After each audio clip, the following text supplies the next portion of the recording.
On this edition of Oxford News This Week, videographer Al Campbell has news from the Oxford Township. Behind the lens, sitting on the dock of the bay, we'll call that one. And in our last story, a letter written expressing love from 1861. That and more on this very special edition of Oxford News This Week.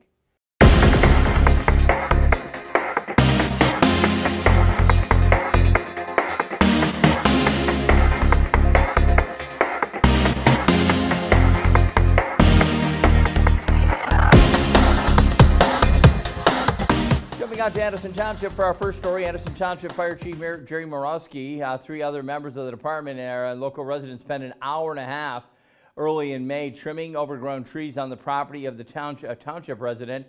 Now, if they need to go back into that area, the home or township, emergency vehicles will not get scratched up or be obstructing anywhere. The newer homes said driveways must be a certain width when installed. Just be aware they don't want to scratch up them new fire trucks they have out in Addison Township. At the May meeting of the Oxford Township Board of Trustees, amendments to the zoning ordinance were made to authorize existing medical marijuana retail facilities to operate as an adult use marijuana retailer. Applicants from three medical marijuana facilities petitioned the board, including Tom DeCostino of Lifted Investments in Rochester. Treasurer Joe Ferrari asked Mr. DeCostino on what he thinks will happen to the marijuana industry in the next 5 years. 5 years from now, what do you see happening? 5 years from now? 5 years from now. You know, there's still so much infighting at the federal level that I don't see any nationwide effort to decriminalize and allow for intrastate or interstate transportation of it. So it will continue to be a local community or state by state operation. There will be consolidation in the industry, and we're seeing some of that now, Joe. Those who in the early days thought they could get into this industry without putting any skin in the game, who could borrow money at 12 to 17% have done so, and they're paying a big price for it now. There's 6 companies in receivership. That's going to produce consolidation in the industry, which makes an entity like us, who's debt-free, you know, we got $20 million invested in this already without any debt, able to survive. Several other petitioners, other community members also spoke to the board, both pro and con, on adult use marijuana facilities in the Oxford Township area. I would like to remind the board that medical marijuana does not provide the same sort of revenue sharing that recreational does. And what that means is that you'll get a piece of the sales if you allow this. That's according to the Michigan statute. So I'm here to join the other voices, wholeheartedly expressing my support for approving the addition of the recreational sales. It's obvious that we have groups of people that are in high support of the amendment that has been put forth. I, for one, as a citizen of this community, am frankly appalled at the number of marijuana dispensaries that we have within our small community. I don't believe adding more marijuana to this community is going to help our home values, help the people in the small community. This isn't going to help the community. It just feels like people are trying to further their businesses and say, oh, but we're going to bring some money to Oxford too. I think we can find money other ways. Thank you. The board then moved to accept the recommendation of the Oxford Planning Commission and approve the first reading of the amendments to the Oxford Charter Township zoning ordinance. The second reading of the ordinance will take place at the next regular meeting of the Board of Trustees on June 14th. Also, the May meeting had Oxford Township Board of Trustees. A new design was approved for the township new logo. Oxford High School junior Cole Deans designed the new logo, which will now be used exclusively on signage, ID badges. They're already using them on letterhead, social media, and more. CJ Canarchio, the Township Communication and Grants Manager, explained that the new logo truly exemplifies and captures the spirit of Oxford Township because it was designed by a community member. Well, since October 2022, Supervisor Curtis, Danielle Smith, and myself, we've been working with OHS teachers, Rebecca Zamansky, she's an art teacher, and Savannah DiStefano, she's a CTE digital imaging teacher, and her students to design a new logo for the township.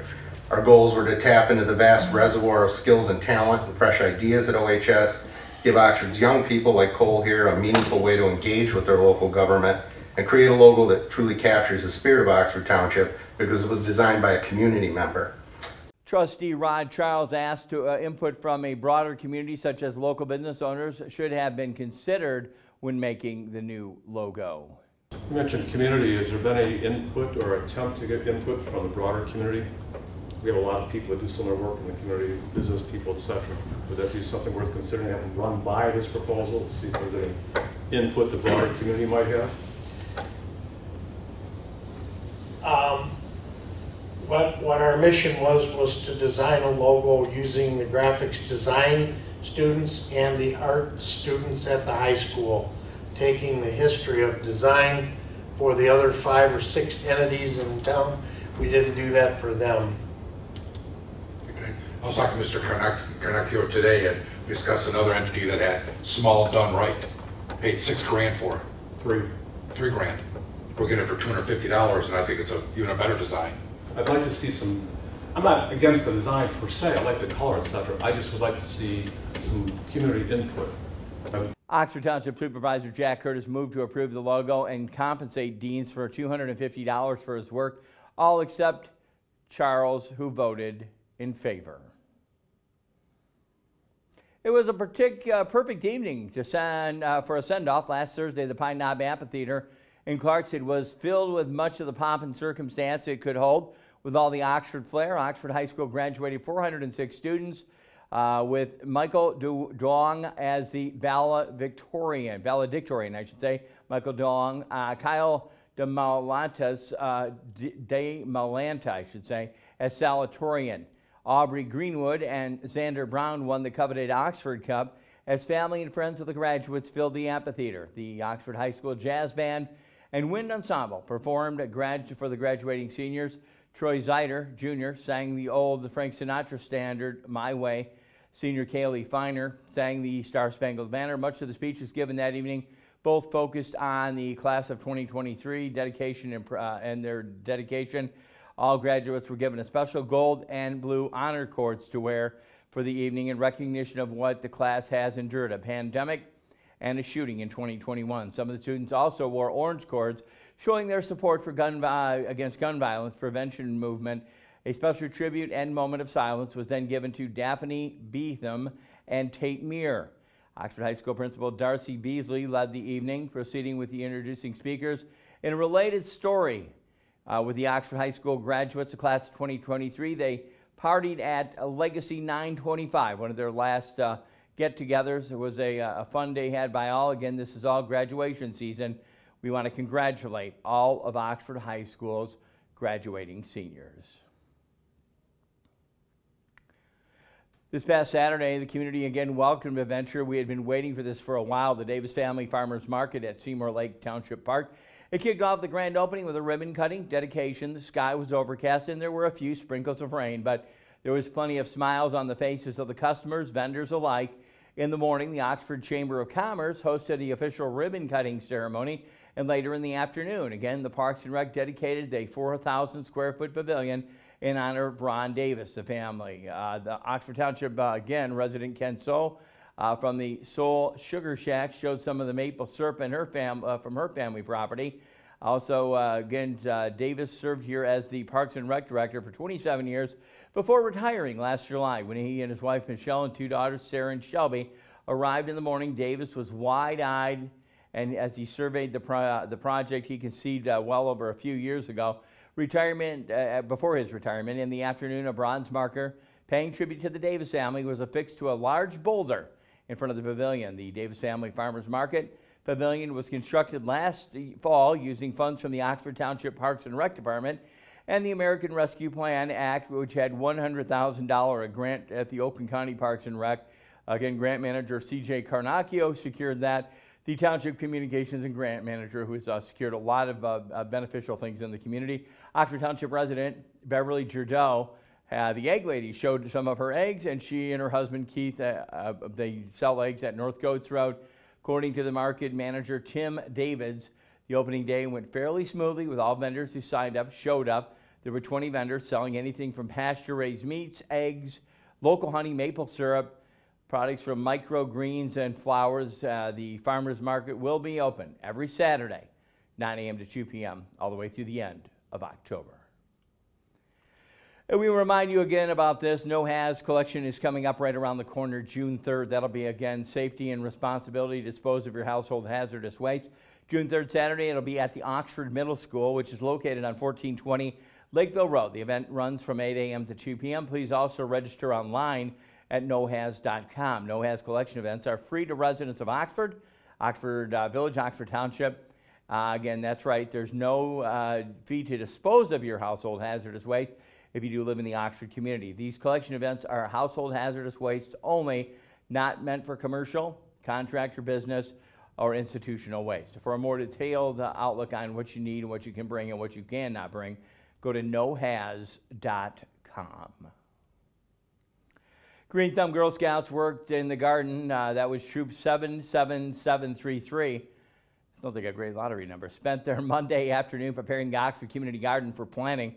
They removed plenty of rocks, sticks, and weeds. Following the Scouts got their hands dirty. Peyton Shaw, Charlie Schultz, Lila Pike, Liliana Cinder, Sienna Lewis, Evelyn Rotondo, Kaylee Coster, Lucy McDonough, Beatrice Ruggenstein, and Avery Kirk. All the girls did a great job, and they were thanked by the many people in the area. Thank you so much from our staff here at OCTV for doing what you do. Again, thank you so much for volunteers are needed to help in planning on Tuesday coming up on May 30th and also May 31st, 5 to 7 p.m. on the 30th.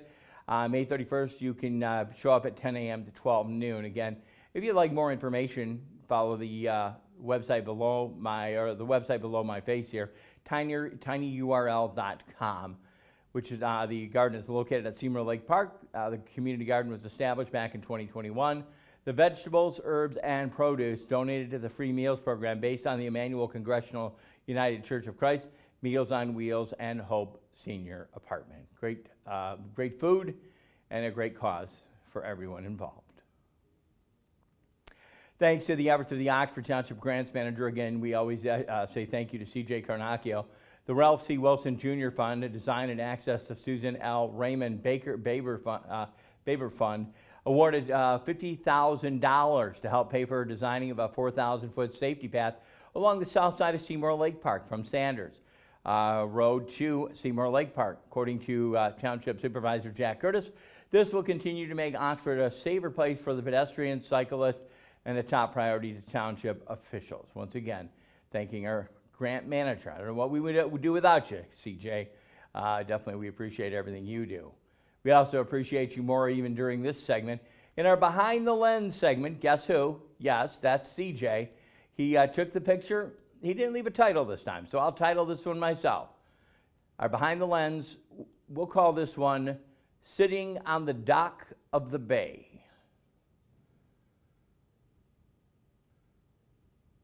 Once again, that's C.J. Carnacchio. We always urge you to send your snap in.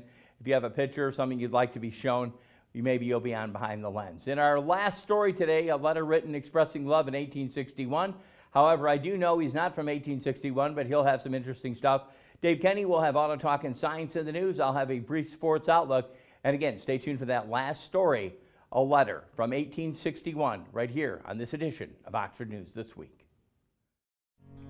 Canine Stray Rescue is Oxford's own local dog rescue. Call them at 248-628-0435 or go to their website dogsaver.org and click on the Canine Stray Rescue League link. Hello, this is Lomas Brown, ex-Detroit Lion, and you're watching OCTV. That's Oxford Community TV. Check it out. Welcome to this edition of Auto Talk. I'm Dave Kenny, and this story is taken from Automotive News. About half of gasoline and diesel vehicle owners in the U.S. are considering a hybrid or electric vehicle, consultant KPMG's Consumer Pulse Summer 2023 survey found. The majority of consumers willing to consider those vehicles expect to purchase one within the next 2 years, according to a survey just recently released. KPMG surveyed 1,003 people in the U.S. on April 21st to 26th. For most consumers considering the switch to electric or hybrid vehicles, gas prices and environmental concerns are the top motivators. But Affordability remains an obstacle for many potential EV buyers, said Gary Silberg, KPMG Global Automotive Sector Leader. Silberg says he expects demand for EVs to continue to grow, but sees affordability as an important caveat to industry optimism. A lot of people are excited about the opportunity, but I don't know how many people can afford it, Silberg said. On the survey, households with incomes of at least $100,000 were much more likely to report already owning an alternative fuel vehicle than households with lower incomes, and were more likely to be considering an alternative fuel vehicle if they did not already own one. Consumers in lower income brackets are the least likely to be considering a hybrid or EV, despite being the most likely to be concerned about rising gas prices. Inflation Reduction Act tax credits for EV buyers could help change the landscape in the next few years, Silberg said, but the impact will take time as manufacturers adjust supply chains to qualify for the credit. For dealers, being able to solve customers' high-tech vehicle problems is essential in a hybrid or electric vehicle future, said Silberg. If someone has a tech question, they have to be able to do it, Silberg said. I think that is the secret sauce for them going forward. Hybrids and EVs are most popular in the Pacific and mountain regions and least popular in the Midwest, the survey found. Weather and population density are shaping variations in demand across regions, Silberg said. The West Coast is naturally a more welcoming environment for batteries than the Midwest. When it's minus 10 degrees, you're not going to get the same range you would get in California, where it's relatively temperate, not even close, Silberg said.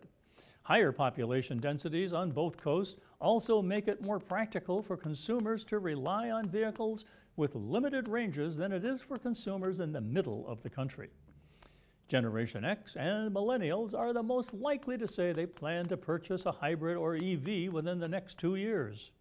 The youngest vehicle owners in the U.S. are enthusiastic about EVs, but they can't afford them, Silberg said. Older Americans, on the other hand, raise my hand, have more income stored up, but are more likely to be still coming around to the idea of buying an EV.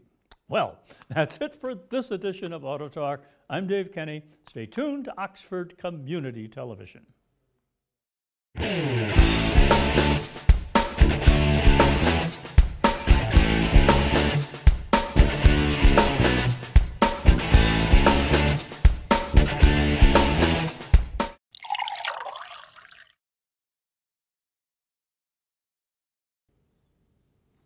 Back with you on Oxford News this week. Please welcome our new varsity boys basketball coach, Joe Fedorenchik. Coach Fred is an Oxford High School graduate who is also a teacher at Oxford High School. Working on the social studies department, Coach Fed has nearly 20 years of coaching experience, which includes 17 years within the Oxford High School basketball program. Those 17 years, the last 7 have been here at Oxford as a varsity assistant and JV head coach. He launched the Oxford Basketball Club for youth basketball players in Oxford in 2018.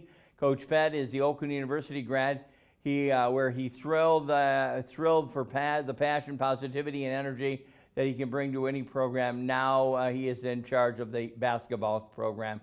Congratulations. They call him Coach Fed. You have to get some shirts that say that, I would have to imagine. Congratulations to a member of our track and field team, Faith Deagle, on the breaking of the women's pole vault school record at Oxford High School. On Friday, May 12th, the OAA Red-White League Championship took place at Rochester Adams High School. Initially, Faith pole vaulted an impressive 10.6, breaking the 12-year-old school record of 10.5. However, Faith was not done there, as she then broke her brand new school record with a vault of 10.8.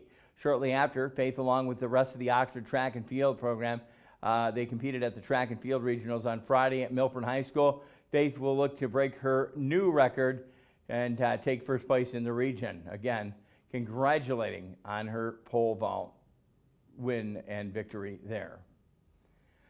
Charity run did benefit the needs despite the weather conditions. The weather actually was all very perfect that day. Atmosphere was festive as the folks of all ages spent a Sunday morning participating in the Levi Link Run at Koning materials on Lakeville Road. The event raised $65,000 for the McLaren Port Huron and McLaren Greater Lansing. Each hospital received $32,500 each. The LINK program and their facilities established at McLaren Port Huron in 2018 and the McLaren Greater Lansing in 2022. The Levi LINK is dedicated to enhancing hospital experiences for patients of all ages with a variety of special needs, including autism, spectrum disorder, Down syndrome, and sensory processing disorder. The goal is to make patients and their families feel as comfortable as possible so they won't be deterred from seeking treatment. Over the last 6 years, the Levi LINK program has raised well over $315,000. Top runners at this year's event were 10K male Nicholas Pinar and the 10K female Christine Kirkbride. Stephen Marr had the 5K as well as Holly Could. Again, some of the pictures of that very day. That's going to wrap it in sports. Dave Kenny will have one more segment. We'll come back with our last story.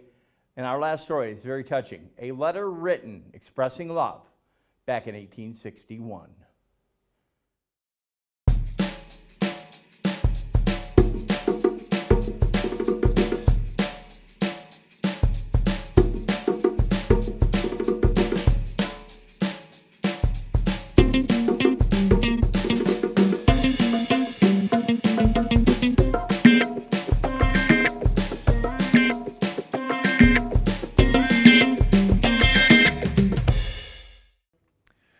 Welcome to Science in the News. I'm Dave Kenny, and this story is taken from New Scientist.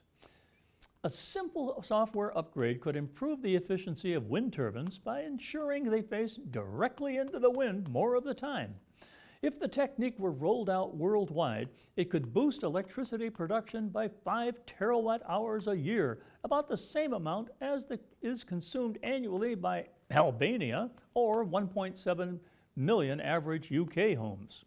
Wind turbines work most efficiently when directly facing the oncoming wind, but changing wind patterns mean they must regularly change the direction around their tower.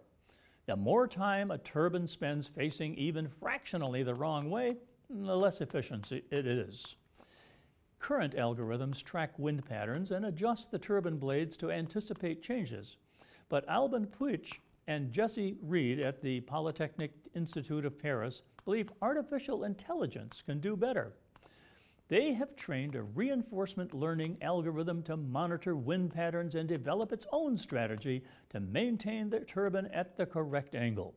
And because reorienting the blades causes wear and tear on components and consume energy, they also task the AI to restrict these moves to less than 10% of the time. The researchers ran computer simulations testing the same wind conditions on wind turbines running different control algorithms. They found that the AI aligned their simulated version of an RE Power MM82, that's a 2 megawatt turbine, more efficiently than the other algorithm, resulting in the average number of degrees off the optimum angle falling by 11.2%. The AI moved the turbine more often than the other algorithm, but saved power and kept the time spent readjusting to only 3.7%. The AI model produced power gains of 0.4% and still offered an advantage of 0.3% once the extra energy spent rotating the turbine was taken into account. If applied to all wind turbines in the world, this would equate to boosting their combined electricity production by 5 terawatt hours annually, says the researchers. Richard Cochrane at the University of Exeter in the UK says wind farms already typically operate at more than 90% efficiency, but it is feasible that a software update could bring improvements. Cochrane says companies are keen to eke out greater productivity from wind turbines. Vertical scanning LiDAR devices mounted on turbines already use laser pulses to track particles of dust moving through the atmosphere to anticipate wind direction changes, and horizontal LiDAR sensors fitted will soon give even more warning, says Cochrane. But he believes the systems aren't mutually exclusive. Maybe the AI can work with LiDAR to optimize the adjustment, says Cochrane. There might be tiny calibration errors in the weather vane, and your AI could correct that too. Simon Hogg at Durham University in the UK says that a 0.3% improvement in output can represent a large boost in an industry where investment and revenue can be huge. The 0.3% is important, he says. Wind farm companies are interested in chasing the 0.1% and the 0.3%. It could be the difference between them having the net revenue to develop the next one or not, he says. Well, that's it for this edition of Science in the News. I'm Dave Kenny.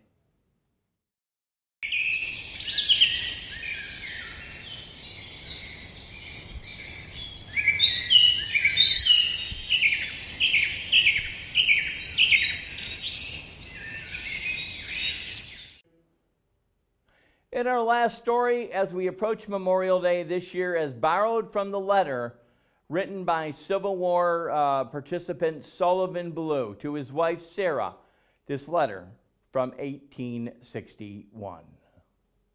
July 14, 1861, Camp Clark, Washington, D.C. Dear Sarah, the indications are very strong that we shall move in a few days. Perhaps tomorrow, and lest I should not be able to write you again, I feel impelled to write a few lines that may fall upon your eye when I am no more. I have no misgivings about a lack of confidence in the cause in which we are engaged, and my courage does not halt or falter. I know how American civilization now leans upon the triumph of the government, and how great the debt we owe those who went before us through the blood and suffering of the Revolution. And I am willing, perfectly willing, to lay down all my joys in this life to help maintain this government and pay that debt. Sarah, my love for you is deathless. It seems to bind me with the mighty cables that, beyond impotence, that can break. And yet my love of country comes over me like strong wind and bears me irresistibly with all the chains in the battlefield. The memory of all the blissful moments I have enjoyed with you come crowding over me, and I feel most deeply grateful to God and you that I have enjoyed them for so long, and how hard it is for me to give them up and burn to ashes the hopes in future years when, God willing, we might have lived and loved together and see our boys grown up to honorable manhood around us. If I do not return, my dear Sarah, never forget how much I loved you, nor that when my last breath escapes me on the battlefield, it will whisper your name. Forgive me my many thoughts and many pains I have caused you, how thoughtless, how foolish I sometimes have been. But, oh Sarah, if the dead can come back to earth and fit unseen around those they love, I shall always be with you, in the brightest day and in the darkest night, always, always. And when the soft breeze fans your cheek, it shall be my breath, or the cool air through your temple, it shall be my spirit passing by. Sarah, do not mourn me dead. Think I am gone and wait for me, for we shall meet again. Sullivan Ballou was killed a week later at the Battle of Bull Run.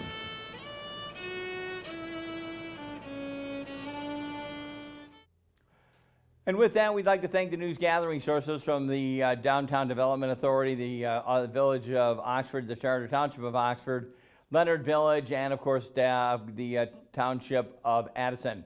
Also gathering sources of the Oxford Leader, Oakland Press, and the Oxford Township Facebook page. Photo credits going out to CJ Carnacchio and the Oxford Leader. OCTV can be viewed on Spectrum Charter Channel 191 and Channel 99 on the AT&T Uverse system, YouTube, Rumble, Facebook. Folks, you can even download the Roku app if you have a smart TV. Watch OCTV programming. OCTV is also available to local groups for producing public service announcements. Maybe you have a show idea. Maybe you want to volunteer. Give our office a call, 248-628-9658. That's, I want to thank again our producer, director, Kyle Stage, videographer, Al Campbell, editor-in-charge, Marissa Harushka, program coordinator, Dan Zweiss, program director, Connie Miller, station manager, our own station manager, Terry Stiles. For everyone here at OCTV, I am Jim Hughes, hoping you have a safe week. We want to salute the veterans. Also want to say happy birthday to my two sons who celebrated 30 and 33 the other day. Happy birthday, boys. I invite you back next week, and again, we will take time and we'll take a look at Oxford News this week.